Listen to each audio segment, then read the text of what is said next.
Para saudara dan saudari yang Tuhan cintai, selamat pagi dan selamat bertemu lagi dalam Renungan Harian edisi hari Sabtu tanggal 10 Oktober 2020. Mengawali hari yang baru ini, kita hendak mendengar dan merenungkan sabda Tuhan. Marilah sebelum kita mendengar dan merenungkan sabda Tuhan, kita berdoa. Dalam nama Bapa dan Putra dan Roh Kudus. Amin. Allah Bapa kami di surga, Engkau memanggil kami menjadi putra dan putrimu, seturut citra putramu terkasih. Baptislah kami dengan rohmu dan ajarilah kami mengimani bahwa cinta kasihlah yang menjadi hukum tertinggi. Bersabdalah ya Tuhan, kami siap untuk mendengarkan. Semoga sabdamu yang hendak kami dengar dan kami renungkan ini sungguh semakin menjiwai seluruh kehidupan kami. Terpujilah Engkau Bapa, Putra dan Roh Kudus, kini dan sepanjang segala masa. Amin. Para saudara dan saudari yang Tuhan cintai, sabda Tuhan yang hendak kita dengar dan kita renungkan bersama untuk mengawali hari yang baru ini diambil dari Injil Lukas pasal 11 ayat 27 sampai 28. Tuhan sertamu. Inilah Injil Tuhan kita Yesus Kristus menurut Santo Lukas. Pada suatu hari, ketika Yesus sedang berbicara kepada orang banyak, berserulah seorang wanita dari antara orang banyak itu dan berkata kepada Yesus, "Berbahagialah ibu yang telah mengandung dan menyusui engkau." Tetapi Yesus bersabda, "Yang berbahagia ialah mereka yang mendengarkan sabda Allah dan memeliharanya." Demikianlah Injil Tuhan. Para saudara dan saudari yang Tuhan cintai,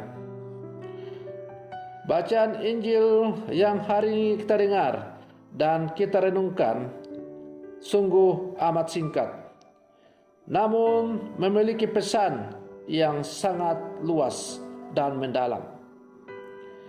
Ada beberapa hal yang mau disampaikan di situ. Hal pertama yang patut dicatat adalah bahwa Yesus tidak mengingkari peranan ibunya dalam seluruh kehidupannya. Sebaliknya, dia justru menegaskan dan memastikan hal itu, karena ibunya telah menghayati apa yang dikatakannya dengan sempurna. Yang berbahagia ialah mereka yang mendengarkan sabda Allah dan memeliharanya. Para saudara dan saudari yang Tuhan cintai, hal ini berarti Yesus mengatakan bahwa Bunda Maria adalah orang yang berbahagia karena ia selalu mendengarkan sabda Tuhan. Dan ia bukan hanya mendengarkan sabda Tuhan, tetapi ia melakukannya. Dengan kata-kata Maria, "Aku ini hamba Tuhan, terjadilah padaku menurut perkataanmu," membuktikan bahwa Maria ibunya itu sungguh orang yang berbahagia karena selalu mendengar dan melaksanakan apa yang diajarkan oleh Tuhan. Pertanyaannya sekarang adalah, apa ukuran kebahagiaan? Apa syarat bahagia? Setiap orang atau kelompok punya standar masing-masing tentang ukuran dan kriteria kebahagiaan.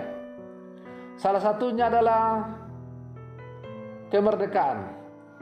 Ketika orang tidak berada di bawah perhambaan dosa, maka orang bisa menemukan kebahagiaan sejati. Kemerdekaan sejati dalam Allah itulah yang dibawa oleh Kristus.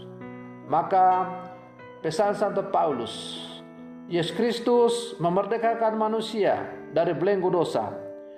Bukan hanya itu, ia juga mempersatukan semua orang sebagai orang merdeka. Maka Santo Paulus mengajak kita untuk hidup dengan pola pikir orang merdeka yaitu dengan tidak mengkotak-kotakan, melainkan saling merangkul.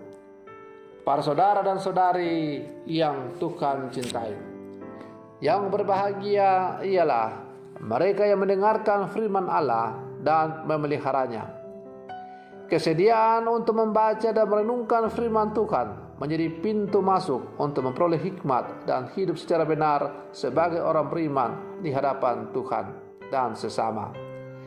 Manusia suka menyibukkan diri dengan hal yang tidak penting, sementara perhatian dan upaya untuk membangun, untuk merenungkan dan memelihara firman Tuhan dalam hidup jarang diperhatikan.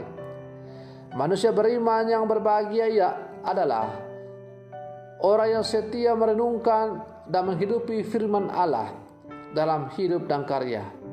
Sabda Allah yang meresap dalam hati, menginspirasi dan mendorong manusia beriman untuk berkreasi dan menghasilkan buah-buah kebaikan serta kebajikan dalam hidup. Para saudara dan saudari yang Tuhan cintai, sebagai murid-murid Yesus yang hidup di zaman sekarang, kita adalah manusia-manusia beriman dan kita adalah manusia-manusia beriman yang diawali dengan ketika kita menerima pembaptisan. Dengan menerima sakramen pembaptisan, kita berjanji untuk menjadikan Tuhan sebagai satu-satunya pedoman hidup kita. Janji itu hendaklah kita terus perbaharui dalam seluruh kehidupan kita dengan terus merenungkan sabdanya dan kemudian mengkonkretkan sabdanya itu dalam kehidupan yang nyata. Maka semoga kita sebagai murid-murid Yesus yang hidup zaman sekarang semakin tekun dalam merenungkan sabda Tuhan, dan kemudian sabda Tuhan yang telah kita renungkan itu sungguh kita konkretkan dalam kehidupan yang nyata. Dengan demikian, sabda Tuhan bukan hanya tinggal sebatas teori, tetapi sungguh nampak dalam kehidupan yang nyata. Dengan demikian, terpenuhilah sabda Yesus. Hendaklah kita bukan hanya menjadi pendengar, tetapi juga menjadi pelaku dari sabda itu. Semoga perlindungan saya ini untuk mengawali hari yang baru di hari ini semakin membawa kita untuk menjadi manusia-manusia yang selalu merenungkan sabda Tuhan. Dan semoga dengan mendengar dan merenungkan sabda Tuhan, kita sungguh disebut sebagai orang-orang yang berbahagia karena kita selalu dekat dengan Tuhan. Semoga demikian. Selamat pagi. Tuhan Yesus memberkati.